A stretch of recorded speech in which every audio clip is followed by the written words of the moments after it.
Olá meus amigos, meus irmãos, é aqui Pai Guimarães novamente com você, hoje abordando um tema que eu acredito que venha contemplar aí muitas pessoas da nossa comunidade. Primeiro, para não incoerente, inconsequentemente, irresponsavelmente tomar atitudes que possam dar ideia, né, dessa prática. Tá certo?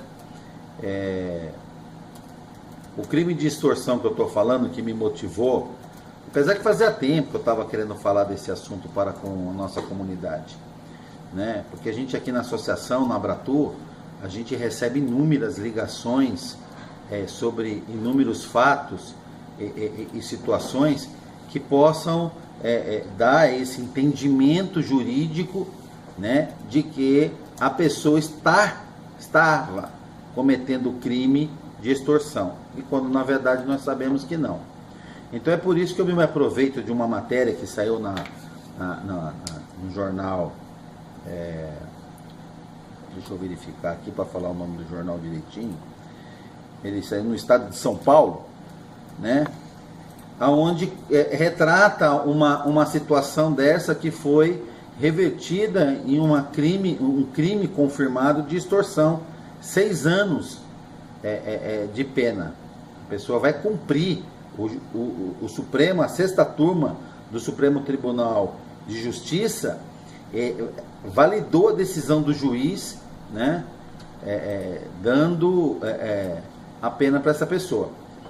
E a história se configura mais ou menos assim: a pessoa foi procurar uma pessoa para um atendimento espiritual.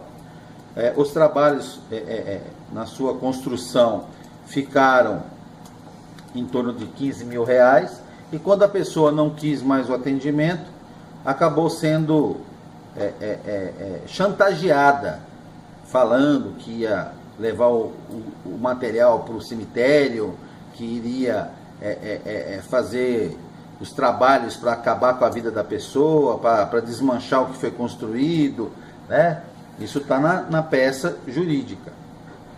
O que me estranhou, e eu quero compartilhar com você, para você ver que muitas vezes a qualidade do advogado que você procura para socorrer-se da sua necessidade é igual médico. Não adianta você procurar um ortopedista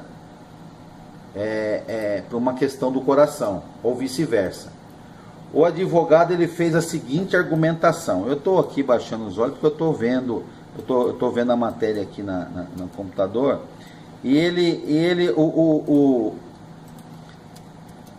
o advogado, ele coloca que a ação não foi uma ação para provocar prejuízo ou provocar constrangimento, foi uma ação ilusória, né? E essa ação ilusória coube uma fundamentação do próprio juiz, que ele diz assim, eu vou ler na íntegra porque eu acho que vale a pena.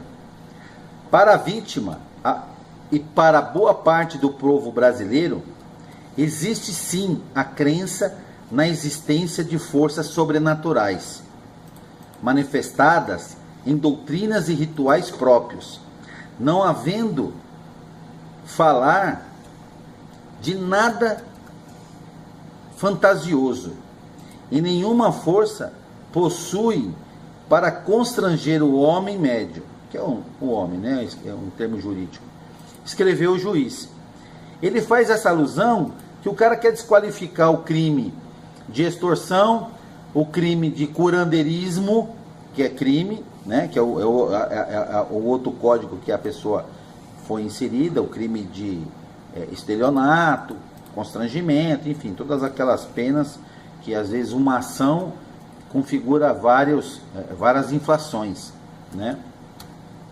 Então o juiz, e ele coloca que em relação à classificação das condutas para o crime de curandeirismo previsto no artigo 280 do Código Penal, o ministro destacou que o entendimento do Tribunal de São Paulo, que o juiz de São Paulo, de que a intenção era, na verdade, de enganar a vítima e não curá-la, nem sequer havendo a tentativa ou a prática religiosa para tal.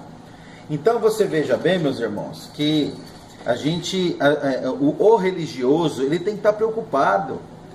Ele tem que estar preocupado e atento para não ser confundido com o curandeiro, com o estelionatário, com o charlatão, com o criminoso, o estelionatário da fé. E aí algumas ações são importantes. Eu tenho assistido em nossa comunidade algumas práticas do sacerdote de candomblé e de umbanda, aqueles que cobram pelas suas iniciações, pelos seus trabalhos espirituais, né?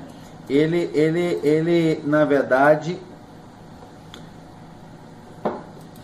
no decorrer do trabalho, quando para entregar, principalmente no candomblé, né, os ibás e tal, ele segura os ibás, né, ele não entrega.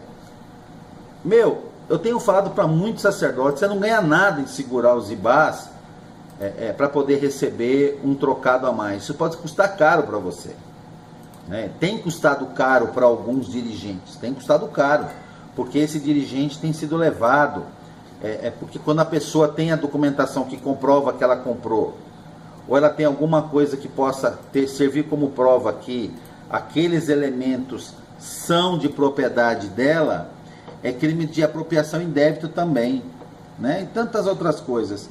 Então o verdadeiro religioso, aquele que faz a prática religiosa correta, ele tem que estar atento a não se ver numa situação dessa. Não vale a pena, tá? Então, não é ilícito e não é errado cobrar pelos trabalhos. Não é ilícito e não é errado cobrar pelos atendimentos. O que vai configurar o crime é a forma como você o faz, de maneira que você o faz. Se você coloca lá que você está cobrando consulta, você não pode. Você tem que colocar que você está cobrando o seu atendimento. Você não pode colocar que você está cobrando o trabalho. A pessoa está fazendo uma doação, uma contribuição para que seja possível realizar esse trabalho espiritual em favor dela. Até porque nós sabemos que para fazer qualquer tipo de obrigação, qualquer tipo de sacudimento, de buri, de ebó, né? Existe a necessidade, ainda que na Umbanda, por exemplo, nós tenhamos aquele chavão que aquilo que Deus deu, a espiritualidade provém, é gratuito. Eu sempre falo que a luz, a água, o material de limpeza, o papel higiênico e todo o demais utensílios e elementos para você dar sustentabilidade ao espaço aonde você desenvolve a sua religiosidade não cai do céu. Não é a reza que traz, né, e nem nada, é a colaboração e a participação do fiel. E em cada casa temos que respeitar a particularidade, porque cada casa usa a sua prática de uma forma diferente para ter essa sustentabilidade. O que tem que se tomar cuidado é com a forma como, né? Então, se você não sabe como, se você tem dúvida, então você tem que se socorrer. Você tem que se orientar, você tem que se ajustar à realidade de hoje, que cada vez mais as pessoas conhecem os seus direitos, né? Têm a obrigação de conhecer os seus deveres, a fim de evitar tais constrangimentos, né? E também evitar que a nossa comunidade seja exposta, né? O que me chamou a atenção nessa matéria é que eles não expõem a religião. Então, para mim, foi não só uma atitude do juiz em respeito à religião, a qual aquele que está sendo processado e foi condenado estava se utilizando para cometer o seu crime de extorsão e de estelionato, entendeu? Como também a matéria que fez o jornal, a matéria que como foi feita, ela não coloca, ela não expõe. Então isso já é um avanço, mas nós temos que também tomar cuidado com o nosso comportamento, com a nossa postura, com a nossa atitude, conhecer os nossos direitos, conhecer qual é o procedimento legal para que eu possa fazer determinadas coisas. E principalmente, né, meu irmão, você como sacerdote tem que ter uma responsabilidade social, de que você também é um exemplo, tem que ser exemplo de cidadão, né? E você não pode ficar clandestino, você tem que ser uma pessoa legalizada, você tem que ter a sua credencial religiosa, você tem que ter um suporte jurídico para se socorrer, para ter a orientação e não cair numa situação dessa, tá bom?